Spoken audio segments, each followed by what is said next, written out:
Class 9th का geography का part 10 है और अंतिम पार्ट है। तो ये नोट्स था इसमें क्लाइमेट चैप्टर का तो इसको हम लोग देखेंगे आज। तो हम लोग अंतिम पार्ट में देख रहे हैं एडवांसिंग मानसून यानी रैनी सीजन। रैनी सीजन कैसे आया, क्या हुआ। तो यहाँ पर है कहता ड्यूरेशन ऑफ द ये मानसून, जो मानसून रैनी सीजन है between 100 to 120 days of early June to mid सितंबर, कि जून से लेकर ये सितंबर के बीच में 100 से 120 दिन का इसका ड्यूरेशन रहता है मानसून का। बाय द अर्ली जून, जब शुरुआत जून में जब बारिश होती है, मानसून आता है, तो low pressure condition over northern plane intensify. तो जो नॉर्दर्न प्लेन है इंडिया का, खासकर जो गंगा सतलज बेसिन और ब्रह्मपुत्रा बेसिन का जो बेल्ट है, वहाँ पर क्या होता है, जब मानसून आने लगता है, जो शुरुआत के जून में इतना गर्मी रहता है कि गर्मी रहने से यहाँ पर जो एटमॉस्फेरिक प्रेशर है या प्रेशर है, ये इतना हीट हो जाता है कि वो ऊपर की ओर जाने लगता है। और ऊपर ही जाने लगता है तो यहाँ लो प्रेशर एरिया क्रिएट हो जाता है। तो लो प्रेशर एरिया जो क्रिएट होता है, तो साउथ में उसके कंडीशन में हाई प्रेशर है, तो वो हवा यहाँ पहुँच जाता है। और जब साउथ का पार्ट है, जो साउथ में जो साउथ इंडिया है, यहाँ से मानसून जो आने लगता है और इसको हाई प्रेशर, जब ऊपर लो प्रेशर होता है, खाली होने लगता है, तो ये ऊपर की ओर जाने लगता है और इस तरह से बारिश होने चालू हो जाता है। सॉर्दर्न हेमिस्फीयर का जो ट्रेड विंड है वो ऊपर की ओर जाता है। तो by early June the low pressure condition over northern plane intensified, it attract the trade winds of the southern hemisphere. तो साउदर्न हेमिस्फीयर का जो ट्रेड विंड है वो नॉर्दर्न हेमिस्फीयर को अट्रैक्ट करता है। This trade wind originate over warm sub tropical area of southern ocean. तो southern Asian का जो सब ट्रॉपिकल एरिया है, जो साउथ वेस्ट मानसून है, वो इस ओर ऊपर की ओर जाने लगता है। जो साउथ वेस्ट मानसून है, जो मेडागास्कर से होते हुए ब्लैक सी और मेडिटेरियन सी से होते हुए जब आता है, तो अपने साथ जो जेट स्ट्रीम है वो भी ऊपर की ओर खींचता है।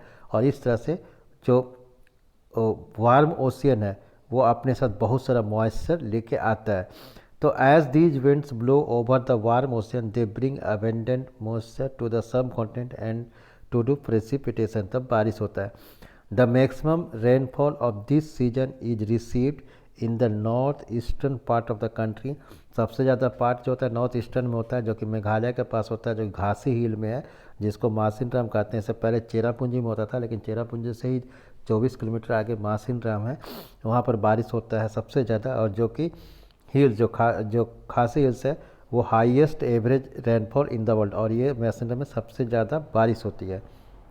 When the axis of monsoon trough lies over the plain, जब प्लेन में ट्रो करता है तो the rainfall is good of this part, northern plain में सबसे ज़्यादा बारिश होती है। On the other hand whenever the axis shift closer to the Himalaya, जब हिमालय के पीछे चले जाता है वो एक्सिस, तो यहाँ पर प्लेन जो होता है, प्लेन एरिया में थोड़ा सा बारिश होते हुए वो माउंटेन की ओर रहता है, और वहाँ पर जो हिमालयन रिवर है उसमें भी थोड़ा सा उस एरिया आसपास में बारिश हो जाता है। The heavy rain bring in their wake, जब बहुत ज़्यादा बारिश है अपने रास्ता में, इतना तेज़ हो जाता है कि डिवास्टिंग भी कभी कभी हो सकता है, बाढ़ भी आ जाता है और डैमेज करता है प्रॉपर्टी और संपत्ति को प्लेन एरिया में। The thickly populated delta of the Godavari, Krishna और Kaveri are frequently struck by the cyclone.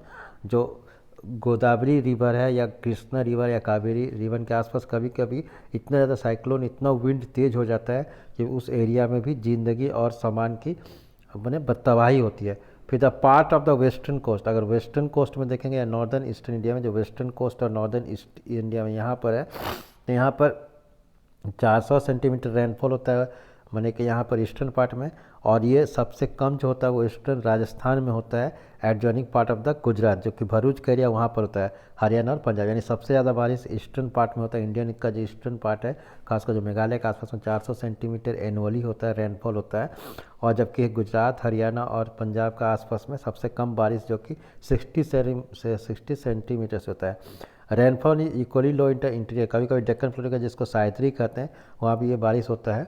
अब इसके बाद एक रिट्रीट मानसून, जब ये अक्टूबर नवंबर में ये मानसून जो ऊपर जाके राजस्थान जाता है, वहाँ पर कमज़ोर पड़ जाता है, तो वहाँ से ये वापस लगता है उस पेरी का। तो ड्यूरिंग ही October November the low pressure over northern plain due to heat become gradually weak, जो लो प्रेशर था नॉर्दर्न प्लेन वो कमज़ोर पड़ जाता है, और इस तरह से मानसून वापस की ओर जाने लगता है। The south west monsoon wind से वीकेंड कमज़ोर पड़ जाता है, और कमज़ोर जब पड़ जाता है तो gradually withdraw from the north plain, ऊपर से नॉर्थ प्लेन से बारिश नीचे आने लगता है। The retreat mar the clear sky, साफ आकाश और टेम्परेचर दिखने लगता है with moist land. Owing to the condition of this temperature humidity is known as the October heat, इसको तमिलनाडु में अक्टूबर हीट भी कहा जाता है। इस तरह से वीडियो फिनिश होती है। अगले पार्ट में क्वेश्चन आंसर जो होता है उसको देंगे और उसको डिस्कस करेंगे। Thank you.